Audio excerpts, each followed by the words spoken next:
Salut à tous, c'est Gémeaux Sorcière. Alors, je vous ai fait un petit sondage sur Instagram pour savoir quelle vidéo sortir du coup sur la divination ou les animaux, et vous étiez ex aequo pratiquement toutes les 10 minutes. Du coup, je me suis dit, animaux. Voilà. Alors, j'adore la fois qu'il est vite pendant le truc, bref. Donc, les animaux en sorcellerie, à quoi ça sert? Ça va servir à plusieurs choses. Alors, on peut du coup se servir des animaux en sorcellerie comme ingrédients, comme outils, comme moyen de décoration pour soi-même. Par exemple, les boîtes de chevreuil on va s'en servir comme coiffe, certaines plumes pour les vêtements, pour les capes, etc. Ou alors comme outils dans la vie de tous les jours, par exemple les objets, des parties d'animaux qui vont être tranchants pour trancher, couper des choses, etc. Ou comme par exemple, nous, dans notre cercle, nous avons mis un crapaud mort pour représenter, symboliser l'eau et la mort. Voilà. Alors, donc, on va se servir du coup des animaux, ou du moins les morceaux ou les parties d'animaux, pour faire donc des sachets charmes, pour faire des amulettes, des talismans. Lors de rituels, on va du coup pouvoir utiliser le sang, les os, les poils, les griffes, les dents, ce genre de choses. Alors il faut savoir aussi qu'en sorcellerie, on ne va pas tuer l'animal pour s'en servir. On va prendre les parties de l'animal qui est déjà mort. On ne va pas tuer l'animal exprès pour l'occasion, même si dans certains rituels cela se fait. Moi, je ne le fais pas. Après, chacun sa pratique. Voilà. Alors donc, quel animal choisir? Pourquoi choisir cet animal-là, etc. Je vous réponds maintenant.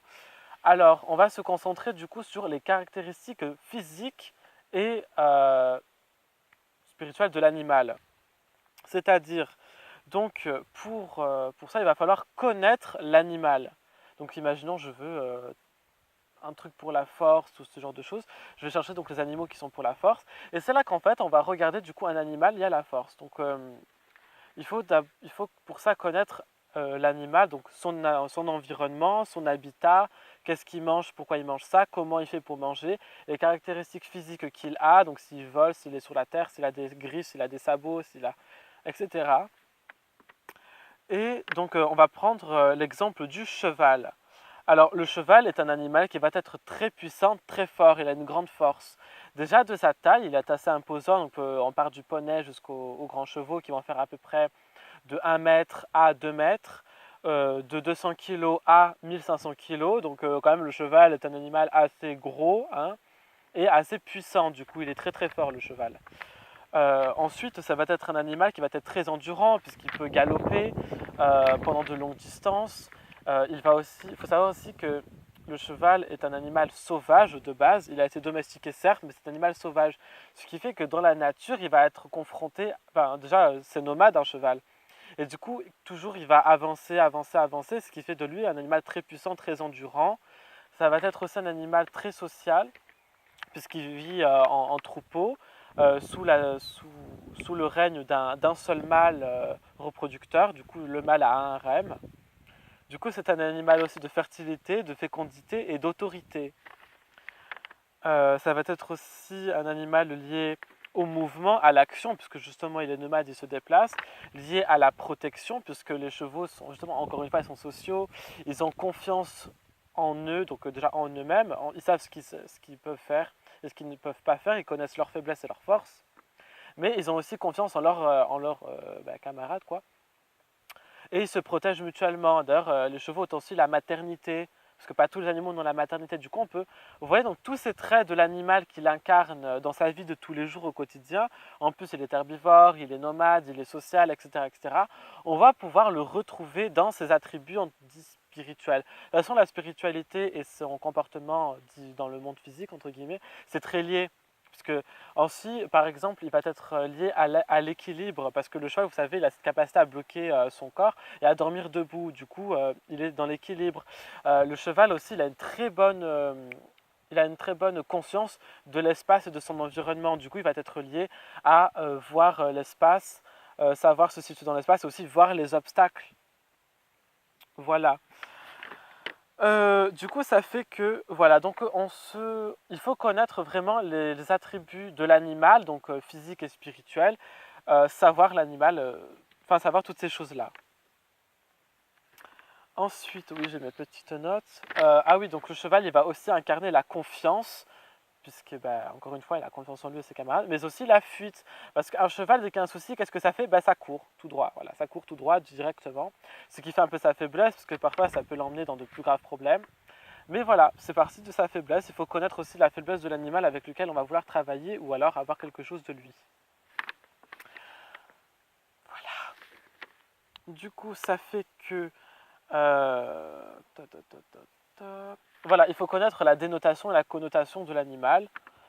Et donc ensuite, dans les parties de l'animal, donc non seulement l'animal va correspondre à plein de choses, mais ce que les parties de lui vont correspondre à une caractéristique de lui. Oui, j'ai pas pris mon apatite bleue, du coup je bafouille, je suis un génie. Voilà, vive ma vie. Et du coup, ça fait que par exemple, les sabots vont servir à la protection, vont servir à l'attaque, vont servir tout ce qui est aux travaux manuels, puisque le cheval va se servir pour creuser, pour déterrer des choses, déplacer des choses. Du coup, on va s'en servir pour les travaux manuels. Il va aussi servir du coup, on va se servir aussi du coup de son poil. Le poil va représenter tout l'animal, puisque c'est ce qui recouvre tout son corps. On va aussi du coup se servir de son sang, de ses os. Par exemple, les oreilles, vous, vous doutez bien que ça va être pour l'ouïe, pour le bruit, pour écouter les choses. On va se servir de ses dents du coup pour la force, parce qu'un cheval, ça a une grande force au niveau de la mâchoire. C'est d'ailleurs, les dents vont être aussi très connectées aux plantes, puisque le cheval est herbivore, du coup il va être très lié aux plantes. Du coup, ses dents sont liées aux plantes, puisque c'est la partie qui est le plus en contact avec les plantes, aussi ses sabots qui sont en contact avec la terre tout le temps. Voilà, donc ça c'est pour ce genre de choses. Donc voilà, on peut aussi du coup utiliser l'œil du cheval pour voir les obstacles et voir l'environnement. Donc voilà, donc si on imagine on veut un rituel de force, on va pouvoir ensorceler une dent de cheval et la porter sur soi pour avoir justement de la force, de la confiance. Enfin, vous avez compris le principe. Il faut connaître justement l'animal pour pouvoir travailler avec lui. Parce que justement, le contact avec l'animal, donc la partie de l'animal, ou même juste voir cet animal, en photo ou quoi, ou en illustration ou en dessin, va permettre une connexion directement avec cet animal-là. Voilà. Du coup, ça fait que pour autre chose, par exemple, on va avoir le chat qui va représenter du coup l'agilité, le silence, le fait que lui c'est un prédateur, donc il va représenter l'attaque, la maternité. Après, on a des animaux qui n'ont rien à voir avec ça, par exemple la mouche qui va représenter du coup la mort et la renaissance, puisqu'elle va pondre ses larves dans des cadavres, et ces larves ensuite vont se nourrir du cadavre pour vivre tout simplement. Du coup, c'est un petit peu une renaissance, c'est une résurrection.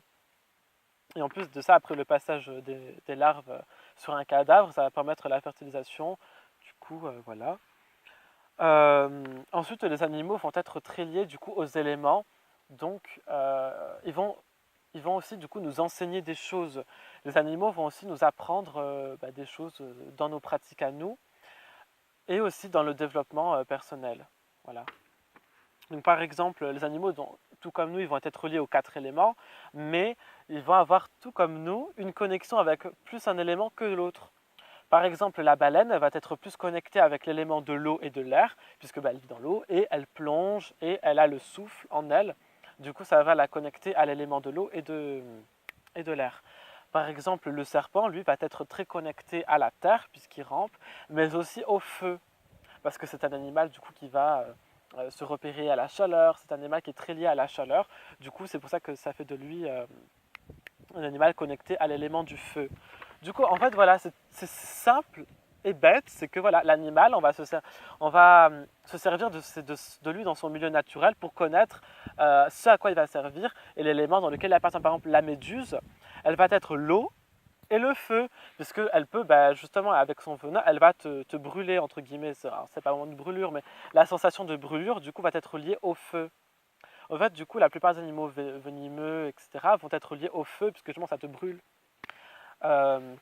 Évidemment, les animaux volants vont être liés à l'air, par exemple les papillons, les oiseaux, etc. Même la raie, par exemple, la raie va être connectée à l'eau et à l'air, puisqu'elle vit dans l'eau, mais aussi elle saute et elle s'envole un petit peu. Elle peut faire quand même 2 mètres, hein. Pas mal.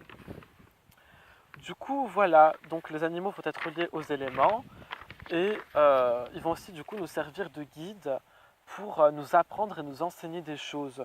Donc encore une fois, il suffit d'étudier l'animal, d'observer l'animal et voir ce qu'il sait faire, ce qu'il ne sait pas faire, etc. etc. Et c'est comme ça qu'on va pouvoir tirer les leçons grâce à l'animal et s'en servir dans sa pratique sorcière. Donc les utiliser lors du rituel, comme ingrédient, comme outil, comme matériel, etc., etc. Un petit peu comme avec mes bois de chevreuil. Du coup, voilà, je pense que je ferai une partie 2 sur cette vidéo parce qu'il y a encore des choses à dire. Mais jusque-là, j'espère que ça vous aura plu, que vous aurez appris des choses. Et je vous dis, prenez grand soin de vous.